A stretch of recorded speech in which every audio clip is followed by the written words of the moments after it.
ये सदन 1975 में देश में आपातकालीन लगे निर्णय की कड़े शब्दों में करता है। इसके साथ ही हम उन सभी लोगों की संकल्प शक्ति की सराहना करते हैं जिन्होंने इमरजेंसी का विरोध किया, अभूतपूर्व संघर्ष किया और भारत के लोकतंत्र की रक्षा का दायित्व निभाया। भारत के इतिहास में 25 जून 1975 के उस दिन को हम हमेशा काले अध्याय के रूप में जाना जाएगा। इस दिन तत्कालीन प्रधानमंत्री श्रीमती इंदिरा गांधी ने देश में इमरजेंसी लगाई और बाबा साहब अम्बेडकर द्वारा निर्मित संविधान पर प्रचंड प्रहार किया था। भारत की पहचान पूरी दुनिया में लोकतंत्र की जननी के तौर पर है। भारत में हमेशा लोकतांत्रिक मूल्यों और वाद संवाद का समर्थन हुआ, हमेशा लोकतांत्रिक मूल्यों की सुरक्षा की, उन्हें हमेशा प्रोत्साहित किया गया। ऐसे भारत पर श्रीमती इंदिरा गांधी द्वारा तानाशाही थोप दी गई, भारत के लोकतांत्रिक मूल्यों को कुचला गया और अभिव्यक्ति की आज़ादी का गला घोटा गया। इमरजेंसी के दौरान भारत के नागरिकों के अधिकार नष्ट कर दिए गए, नागरिकों से उनकी आज़ादी छीन ली गई। ये वह दौर था जब विपक्षी नेताओं को जेल में बंद कर दिया गया, पूरे देश को जेल खाना बना दिया गया। तब की तानाशाही सरकार ने मीडिया पर अनेक पाबंदियां लगा दी गई थी, न्यायपालिका की स्वतंत्रता पर अंकुश लगा दिया गया था।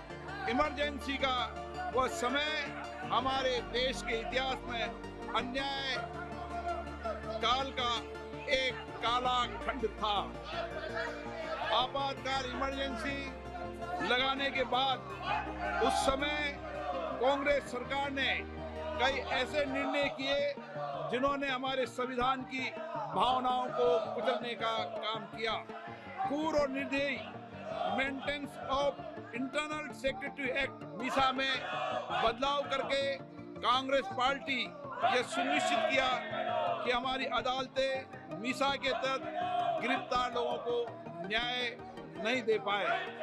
मीडिया को सच लिखने से रोकने के लिए parliament president production of publication repeal act, press council repeal act और prevention of publication of objectionable matter act लाए गए।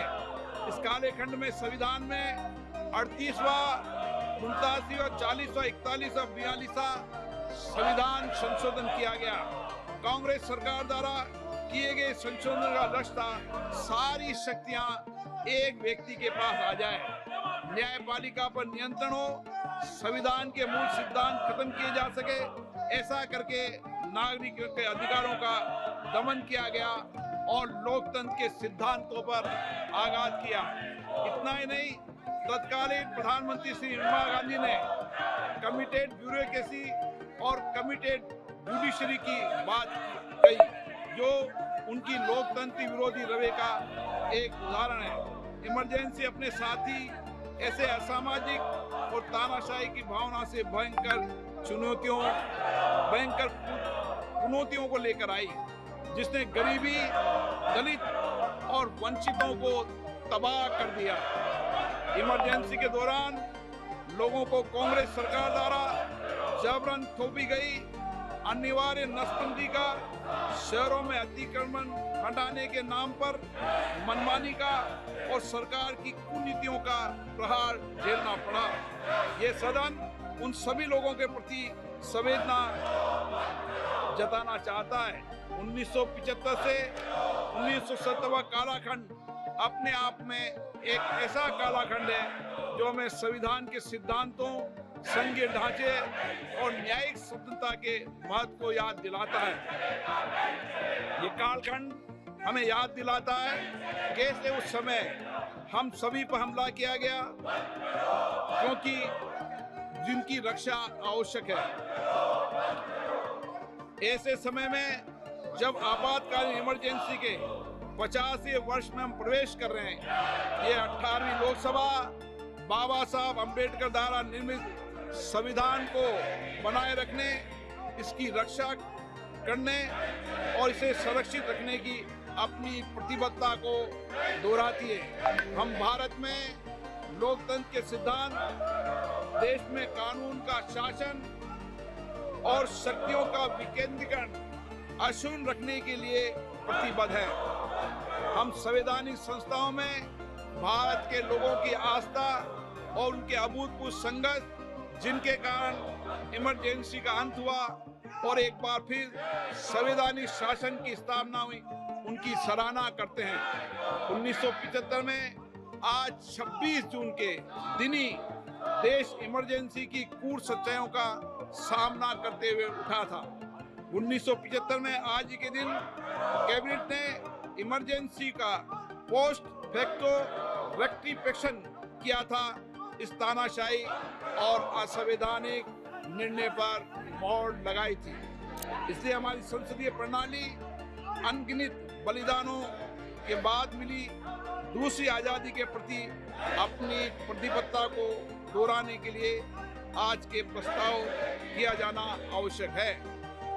अब हम ये जानते हैं कि हमारी युवा पीढ़ी लोकतंत्र के इस काले अध्याय के बारे में जरूर जानना चाहिए। इमरजेंसी के दौरान गैर कानूनी गिरफ्तारियां, सरकारी प्रताड़ना के चलते अनगिनत लोगों को यातनाएं सहनी पड़ी थी।